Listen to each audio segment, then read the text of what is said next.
Hi ಎಲ್ಲ ನಮಸ್ತೆ ಸ್ನೇಹಿತರೆ, ಎಲ್ಲರಿಗೂ ಕೂಡ ಮತ್ತೊಮ್ಮೆ ನಿಮ್ಮ ಯೂಟ್ಯೂಬ್ ಚಾನಲ್ಗೆ ಪ್ರೀತಿಯ ಸ್ವಾಗತ. ಎಲ್ಲ ಸ್ಪರ್ಧಾ ಆಕಾಂಕ್ಷಿಗಳಲ್ಲಿ ಇರುವಂಥ ಒಂದೇ ಒಂದು ಗೊಂದಲ, ಒಂದೇ ಒಂದು ಸಮಸ್ಯೆ ಈಗ ಸದ್ಯಕ್ಕೆ ಎದುರಾಗಿರುವಂಥದ್ದು, ಯಾವುದೇ ನೇಮಕಾತಿಗಳಿಲ್ಲ, ಹೊಸ ನೇಮಕಾತಿ ಅಧಿಸೂಚನೆಗಳಿಲ್ಲ. ಕಾರಣ ನಿಮ್ಗೆ ಗೊತ್ತೇ ಇದೆ, ಒಳ ಮೀಸಲಾತಿಯ ವರದಿ ಸಲ್ಲಿಕೆ ತಡ ಆಗ್ತಾ ಇರೋದು. ಸೊ ಈಗಾಗಲೇ ಒಳ ಮೀಸಲಾತಿ ವರದಿ ಸಲ್ಲಿಕೆಗೆ ಸಂಬಂಧಪಟ್ಟಾಗೆ ಸರ್ಕಾರ ಇನ್ನೂ 2 ತಿಂಗಳ ಹೆಚ್ಚಿನ ಕಾಲಾವಕಾಶವನ್ನು ಸಂಬಂಧಪಟ್ಟ ಆಯೋಗಕ್ಕೆ ನೀಡಿರುವಂಥದ್ದು ನಿಮ್ಗೆ ಗೊತ್ತೇ ಇದೆ. ಬಟ್ ಅದಕ್ಕೆ ಸಂಬಂಧಪಟ್ಟಾಗಿ ಅವತ್ತು ಇನ್ನೊಂದು ಸ್ಪಷ್ಟನೆ ಬಂದಿರುವಂಥದ್ದು ಏನು, ಮೊನ್ನೆ ಅಷ್ಟೇ ಮೀಟಿಂಗ್ ಕೂಡ ಆಯಿತು ಮತ್ತೆ ಒಳ ಮೀಸಲಾತಿ ಆಯೋಗ ಮತ್ತು ಸರ್ಕಾರದ ಜೊತೆಯಾಗಿ. ಸೊ ಇಲ್ಲಿ ಈ ಒಂದು ಆಯೋಗದ ಅಧ್ಯಕ್ಷತೆಯನ್ನು ವಹಿಸಿಕೊಂಡಿರುವಂಥ ನಾಗಮೋಹನ್ ದಾಸ್ ಏನಿದ್ದಾರೆ, ಡಾಕ್ಟರ್ ನಾಗಮೋಹನ್ ದಾಸ್ ಅವರು ನಿವೃತ್ತ ನ್ಯಾಯಾಧೀಶರು. ಸೊ ಅವರು ಈ ವಿಷಯದಲ್ಲಿ ತುಂಬ ಕ್ಲಿಯರ್ ಆಗಿದ್ದಾರೆ. ಅಂತಂದರೆ ಯಾವ ರೀತಿ ಅಂತಂದರೆ ಅವ್ರಿಗೂ ಈ ಏನೇನೆಲ್ಲ ಸಮಸ್ಯೆ ಆಗ್ತಾ ಇದೆ ಅದರ ಅರಿವಿದೆ. ಈಗ ಆಲ್ರೆಡಿ ಅವರು ಮೀಟಿಂಗಲ್ಲಿ ಚರ್ಚೆ ಮಾಡಿದಾರಂತೆ. ನೇಮಕಾತಿಗಳು ವಿಳಂಬ ಆಗ್ತಾ ಇದೆ, ಬೇರೆ ಬೇರೆ ಇಲಾಖೆಗಳಲ್ಲಿ ದಿನೇ ದಿನೇ ಖಾಲಿ ಇರುವ ಹುದ್ದೆಗಳ ಸಂಖ್ಯೆ ಹೆಚ್ಚಳ ಆಗ್ತಾ ಇರೋದ್ರಿಂದ ಅಲ್ಲಿನ ನೌಕರರಿಗೂ ಕೂಡ ಒತ್ತಡ ಆಗ್ತಾ ಇದೆ. ಸೊ ಅದರ ಜೊತೆ ತುಂಬ ಜನ ಅಭ್ಯರ್ಥಿಗಳು ಇಲ್ಲಿವರೆಗೂ ಹೋಗಿ ಭೇಟಿಯಾಗಿ ಆಯೋಗಕ್ಕೆ ಮನವಿ ಸಲ್ಲಿಸಿದಾರಂತೆ, ದಯವಿಟ್ಟು ಕ್ವಿಕ್ಕಾಗಿ ನೀವು ಮಾಡಿ ಅಂತ. ಸೊ ಅದಕ್ಕೆ ಅವರು ಹೇಳಿರುವಂಥದ್ದು, ನಮಗೆ ಸರ್ಕಾರ 2 ತಿಂಗಳ ಅವಕಾಶ ಕೊಟ್ಟಿದೆ ನಿಜ, ಬಟ್ ನಮಗದು ಬೇಕಾಗಿಲ್ಲ. ನಾವು ಇದೇ ತಿಂಗಳ ಅಂತ್ಯದೊಳಗಾಗಿ ಒಳ ಮೀಸಲಾತಿಯ ವರದಿಯನ್ನು ಸಲ್ಲಿಕೆ ಮಾಡ್ತೀವಿ ಸರ್ಕಾರಕ್ಕೆ. ಅದನ್ನು ಜಾರಿ ಮಾಡುವಂಥದ್ದು ನೆಕ್ಸ್ಟ್ ಪ್ರೊಸೆಸ್ ಸರ್ಕಾರಕ್ಕೆ ಬಿಟ್ಟಿದ್ದು ಅಂತ ಹೇಳಿದೆ. ಖಂಡಿತವಾಗಿ ನಾವು ಈ ವಿಷಯದಲ್ಲಿ ಅವರನ್ನು ಅಭಿನಂದಿಸೋಣ.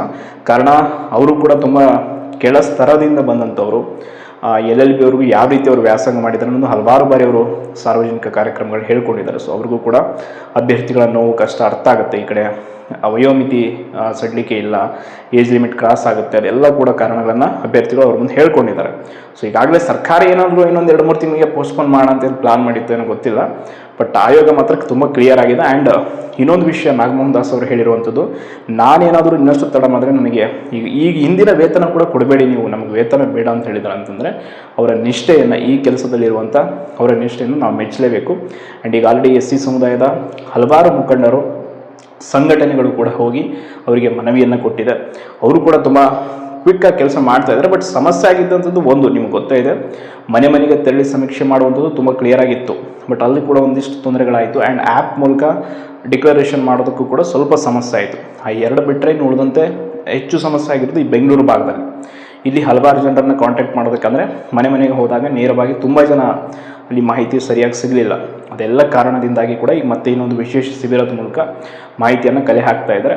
ಶೀಘ್ರವೇ ಅಂದರೆ ಇದೇ ತಿಂಗಳ ಅಂತ್ಯದ ವೇಳೆಗೆ ರಿಪೋರ್ಟ್ ರೆಡಿ ಆಗುತ್ತೆ ಅಂತ ಅವರು ಹೇಳಿದ್ದಾರೆ. ಇನ್ನು ಆಯೋಗವೇ ಸ್ಪಷ್ಟನೆ ಕೊಟ್ಟ ಮೇಲೆ ಇನ್ನು ಯಾವುದೇ ವರಿಯನ್ನು ಮಾಡ್ಕೊಳ್ಳುವಂಥದ್ದು ನಿಮ್ಮ ಆಸ್ಪಿರೆಂಟ್ಸ್ಗಳ ಮನಸ್ಸಲ್ಲಿ ಇಟ್ಕೊಳಕ್ಕೆ ಹೋಗ್ಬಿಡಿ. ತುಂಬ ಜನ ಇನ್ನೊಂದು ಪ್ರಶ್ನೆ ಕೇಳ್ತಾ ಇದ್ದಾರೆ, ಯಾವಾಗ ನೋಟಿಫಿಕೇಶನ್ ಸ್ಟಾರ್ಟ್ ಆಗ್ಬೋದು? ಈಗ ಆಯೋಗ ವರದಿನ ಸರ್ಕಾರಕ್ಕೆ ಸಲ್ಲಿಸ್ತು ಅಂದರೆ ನೆಕ್ಸ್ಟ್ ಪ್ರೊಸೆಸ್ ಇರುವಂಥದ್ದೇ ಸರ್ಕಾರ ಅದನ್ನು ಜಾರಿ ಮಾಡುವಂಥದ್ದು. ಸೊ ಅದನ್ನು ಕ್ಯಾಬಿನೆಟಲ್ಲಿ ಪಾಸ್ ಮಾಡಿ ಆನಂತರ ಗೆಜೆಟ್ಗೆ ಕಳಿಸಿ ರಾಜ್ಯಪತ್ರದಲ್ಲಿ ಅದೆಲ್ಲ ಆದಮೇಲೆ ಪಬ್ಲಿಕ್ ಅಬ್ಜೆಕ್ಷನ್ ಅದು ಇದು ಇರುತ್ತೆ. ಒಟ್ಟಲ್ಲಿ ಈಗ ಜೂನ್ ಅಂತ್ಯದ ವೇಳೆಗೆ ಬೇಡ, ನೆಕ್ಸ್ಟ್ ಜುಲೈ ತಿಂಗಳಲ್ಲಿ ಅವ್ರು ಸಬ್ಮಿಟ್ ಮಾಡೋದು ಅಂತ ಇಟ್ಕೊಳ್ಳಿ. ಆಗಸ್ಟ್ 1 ತಿಂಗಳು ಎಲ್ಲ ಸರ್ಕಾರದ ಪ್ರೊಸೆಸ್ ಮುಗಿಸಿ ಸೆಪ್ಟೆಂಬರ್ ವೇಳೆಗೆ ನೋಟಿಫಿಕೇಷನ್ಸ್ಗಳಿಗೆ ಶೋರ್ ಚಾಲನೆ ಸಿಗುತ್ತೆ. ನಾನು ಹಿಂದಿನ ವೀಡಿಯೋದಲ್ಲಿ ಕೂಡ ಹೇಳಿದ್ದೀನಿ, ಸೆಪ್ಟೆಂಬರಲ್ಲೇ ನೋಟಿಫಿಕೇಷನ್ಗಳು ಆರಂಭ ಆಗುತ್ತೆ. ಸೊ ಇನ್ನು ಉಳಿದಿರುವಂಥದ್ದು ಎಷ್ಟು? ಜೂನ್, ಜುಲೈ, ಆಗಸ್ಟ್ 3 ತಿಂಗಳು. ಸೊ ಸರಿಯಾಗಿ ಒಂದು 90 ಡೇಸ್ ನೀವು ಏನು ಬೇಸಿಕ್ ಪ್ರಿಪ್ರೇಷನ್ ಇದೆ ಸೊ ಅದನ್ನೆಲ್ಲ ಶುರು ಮಾಡಿಕೊಡಿ. ನೋಟಿಫಿಕೇಷನ್ ಆದಮೇಲೆ ಇನ್ನಷ್ಟು ಹೆಚ್ಚಿನ ಮೊತ್ತದಲ್ಲಿ ನೀವು ಏನು ಒತ್ತಡದ ಮೂಲಕ, ಅಂದರೆ ನೀವು ಒಂಚೂರು ಕಾಂಪಿಟೇಟಿವ್ ಸರಿಯಾಗಿ ಪ್ರಿಪ್ರೇಷನನ್ನು ಮಾಡ್ಬೋದು. ಆ್ಯಂಡ್ ವಿಶೇಷವಾಗಿ ಇನ್ನೊಂದು ಮುಖ್ಯವಾದ ವಿಷಯ ಅಂತಂದರೆ, ಪೊಲೀಸ್ ಇಲಾಖೆ ಆಸ್ಪಿರೆಂಟ್ಸ್ಗಳು ದಯವಿಟ್ಟು, ಈಗ ಆಲ್ರೆಡಿ ನಾನು ತುಂಬ ಸಲ ನಿಮಗೆ ಹೇಳಿದ್ದೀನಿ, ಹಲವಾರು ಜನ ಪಾಪ ತಮ್ಮ ಒಂದು ನಿಸ್ವಾರ್ಥ ಸೇವೆಯನ್ನು ಪ್ರಿಪ್ರೇಷನ್ ಮಾಡೋರಿಗೆ ಕೊಡ್ತಾ ಇದ್ದಾರಲ್ಲ. ವಿಶೇಷವಾಗಿ ನಮ್ಮ ಕೆಟ್ಟಿ ಸರ್ ಆಗಿರ್ಬೋದು, ವಿಶ್ವ ಸರ್, ಎಲ್ಲರೂ ಕೂಡ ಅಂಥವರ ಮಾರ್ಗದರ್ಶನವನ್ನು ಪಡೆಯಿರಿ. ಆ್ಯಂಡ್ ವಿಶೇಷವಾಗಿ ಫಿಸಿಕಲ್ಗೆ ಈಗಿನಿಂದಲೇ ಪ್ರಿಪ್ರೇಷನ್ ಆರಂಭಿಸಿಬಿಡಿ.